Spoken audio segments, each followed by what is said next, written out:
So, reaping of my carrots this morning. I'm just amazed by this one. This big plus long. I am grateful. Look at that.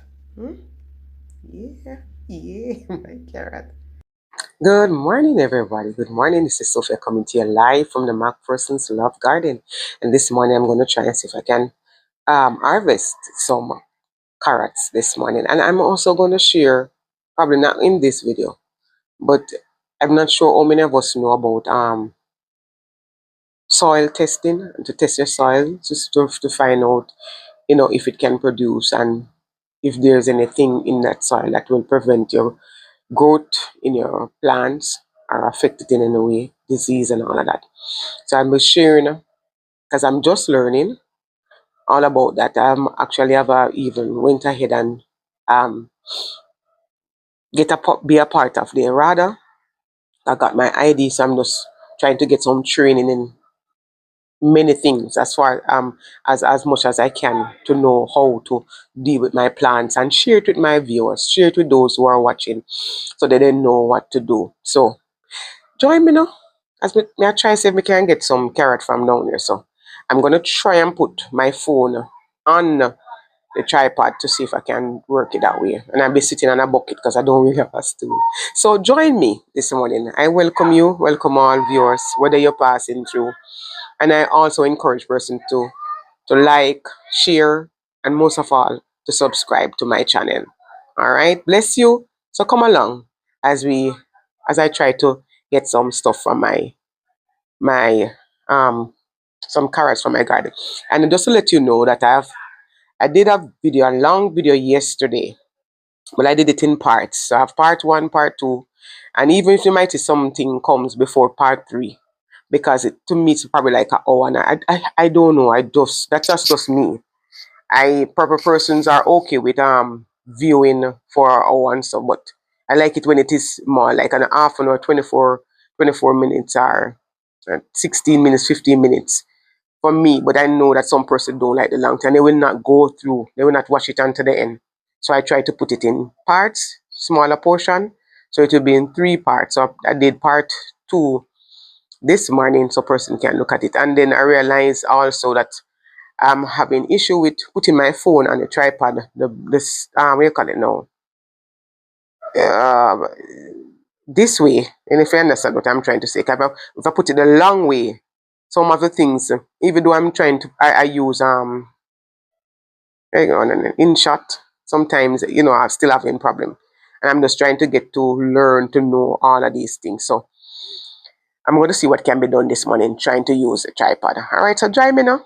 Come with me now, as I show you what is in my container regarding the carrots. We having rain again this morning, so I don't know if how long I can stay out there. All right, I'm going to show you the sky look. Thank God I have on my sweater because it's cold here in Bamboo Center. Bless you. Okay, so I'm going to try and do what I can do this morning. I'm going to be reaping some. I'm using my tripod. So I'll be reaping some of the carrots. I realize that I'm trying to fix the video, the phone, in a way that my head will not be chopped off. So let me see what is happening here. All right, I hope you can be hearing me. I'm just going to try and reap some carrots from here. Please don't pay next door neighbor, hardware next door, so you hear the chuck and all of that, and the dog barking. So I'm just going to be reaping up some of the carrots. I should probably have taken the video a little closer, but guess what? Rain is falling. So I am going to just put the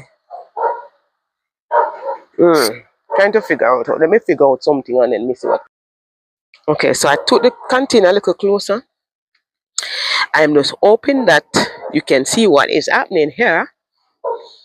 So I'm just gonna probably not going to say exactly in terms of way down in the container because I'm unable to do that. So I am trying. So I am reaping some carrots this morning, and this is one. Not bad for a container.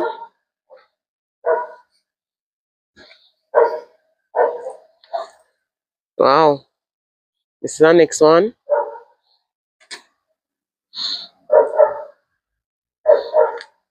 So I have two more. Two more here. Alright, that is that for, oh, some more here. I said that for that container. You see the top part of it big, and in terms of the length, not so big. That's all in terms of long, yeah.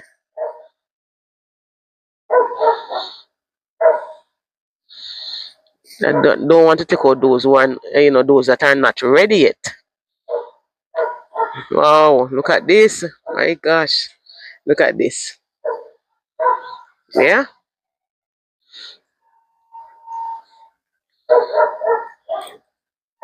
Wow. The next one.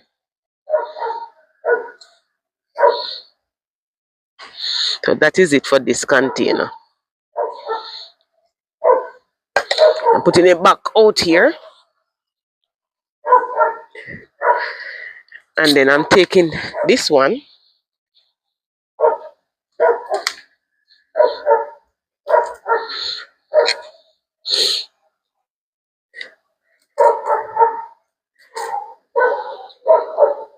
Wow. That's one.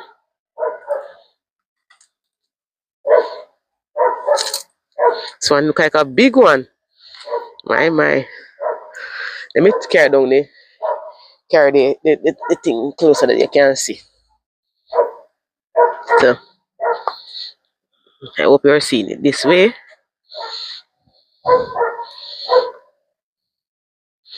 See there? Yes, I like to use. Probably I'm even too close with it. But I wanted to show you this one. My gosh. Probably if look at I wanted to show you. Look at the container. I'm going to take off this thing because me having problem if you use it. I'm going to take it off because I want you guys to see what is it that I'm showing. So I am showing you that you guys can plant in containers. Look at that. You just look at that. Containers. I just took out all of these from. And so the remaining of it in this, I'm not take out no more.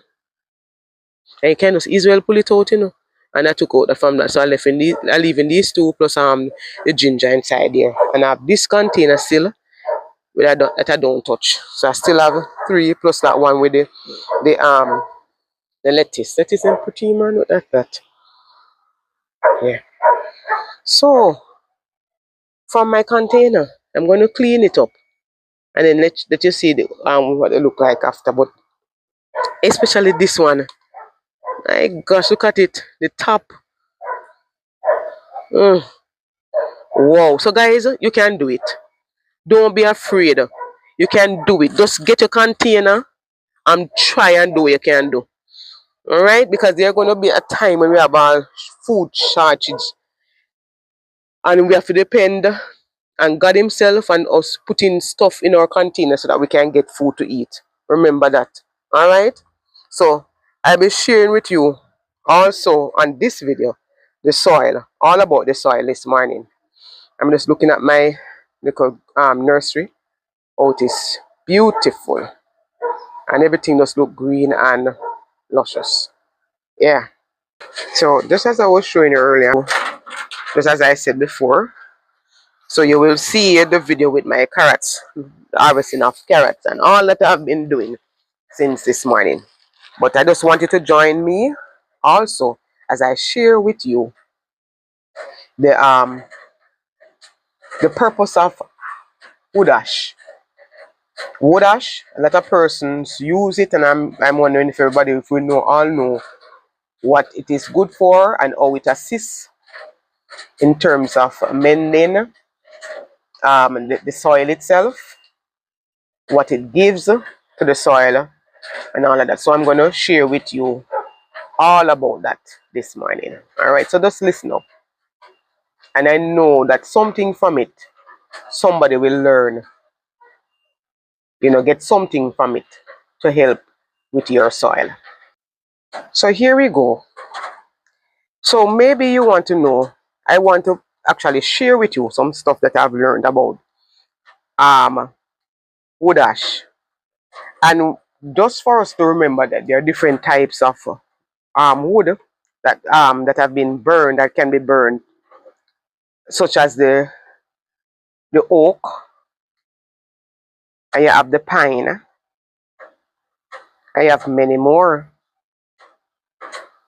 But the oak often provide more calcium and other nutrients than the softwood such as pine, right? But before adding wood,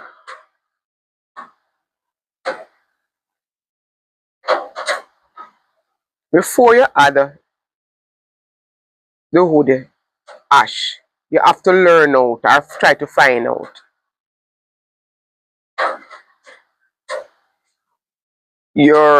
before you add a wood ash, you have to find out in terms of your soil test. Do a soil test, especially if you have never done it before, or even if you have done it before several years ago. It is good to do it again, and this will tell you where you're at in terms of fertility, including the level of micronutrients or your soil acidity. All right. So without a soil test, you will have no way of knowing what is already present and what of in terms of how your soil is right at the moment. And so before you add the in terms of adding the wood ash, and even before the wood ash to be useful to the soil, you have to find out, do a soil test. Because the wood ash, it normally it affects the soil, so it can be used as a lining agent, all right, for your soil. Now what you're going to do, the first step in terms of the test, right, soil test. First, you get a sample, right? You can collect samples. They say you can use a small shovel, a shovel if you want to call it, to dig 6 inches deep into the in terms of the dirt, to 5 to 10 to 15 different spots around your yard or your farm, your garden. Combine these slices in a clean plastic bucket or container, removing any roots, rocks, or debris from that soil. So you're go into your garden, different section of the garden, you take different sample of soil.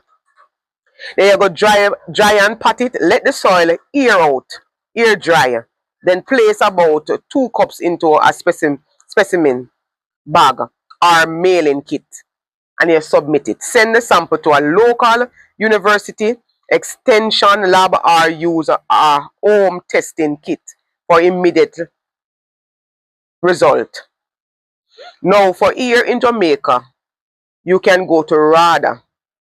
There's another place, I think, different from RADA, but you can just Google and find out where exactly, because RADA does these things. So for person who living abroad, you can find out which is the nearest with an agricultural place that does these things so that you can do it.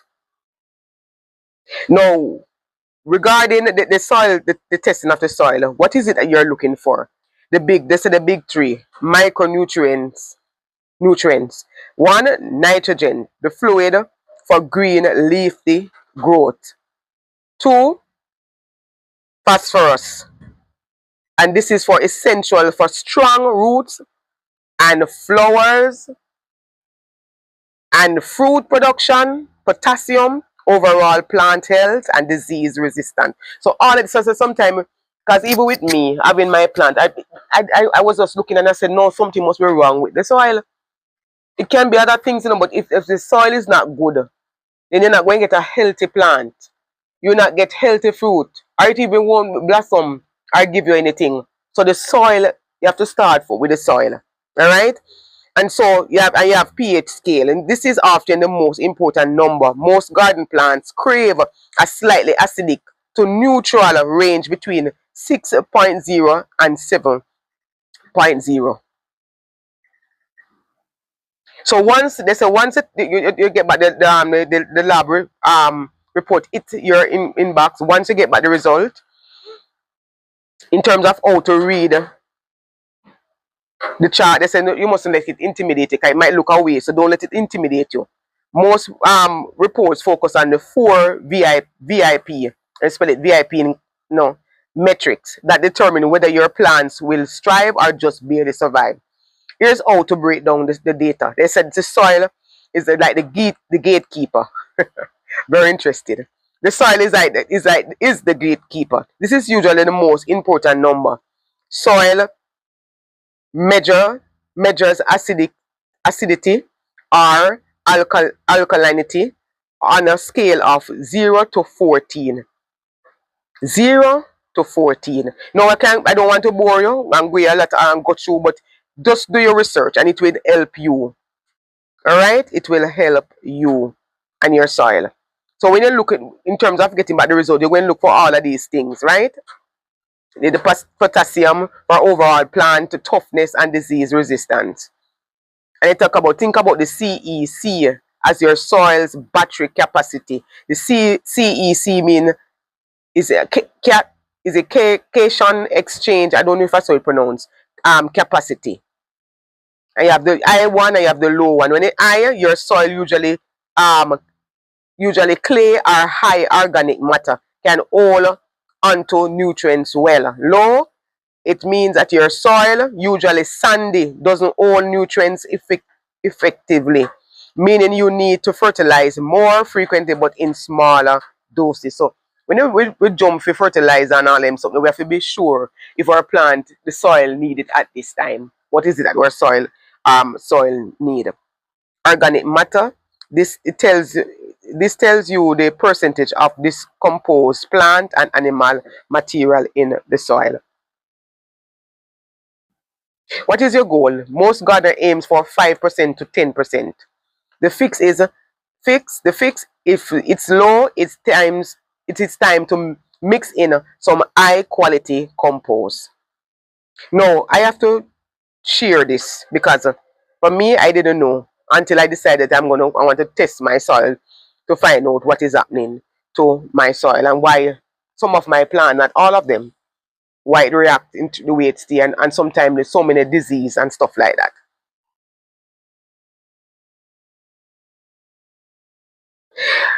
There's a tip that I want to leave with you. Remember, if you're going to do the soil testing, you have to follow what the specific maths in terms of addition, adding two. Because if you add too much fertilizer, it can actually damage up your plant, the soil and all of that, your plant.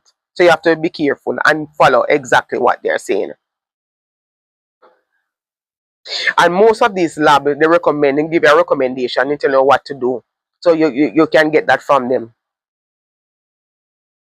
All right. So I think that is that for. So as I said before, in Jamaica here, you can go to RADA headquarters. And it is also available in different parishes wherever you are. Manchester, they mentioned that part, and I think that some other parishes they do it also. They said that the extension officers are trained to assist with the soil sampling techniques and the initial collection for samples, so you can find out from them what to do. So I hope all of this help. And so in terms of describing a healthy soil now, in terms of your soil, healthy garden soil should be dark. So I know some of my own them not dark. Me I look on them now. They're not. Some of them not dark. Some are, and some yes. It should be dark, crumbly, and loose, resembling the texture of chocolate cake crumbs. It should smell earthly, never sour, and hold its shape when squeezed without becoming a hard clay ball or falling apart like dry sand. Deep brown or black, indicating high organic matter. Texture, gritty enough for, it's a visual checklist for drainage, but not soggy, but it can hold moisture. And with all of this being a healthy soil, it present of earthworms and tiny beneficial insects. It shows that, because you know that with some of the soil you see some worm, and depends on what type of worm also in the soil. So that is it. That is what I want to share with you this morning about your soil and having a good soil. I am gonna put a picture in the video to show you what a good soil looks like. All right. So have yourself a blessed, a wonderful rest of the day, and let nobody steal your joy. And remember to put God first in everything. Shalom. And you know, as I looking at some of my soil, my plants, I can see that I'm not doing too bad. Bye. Bye, everybody. Bless you.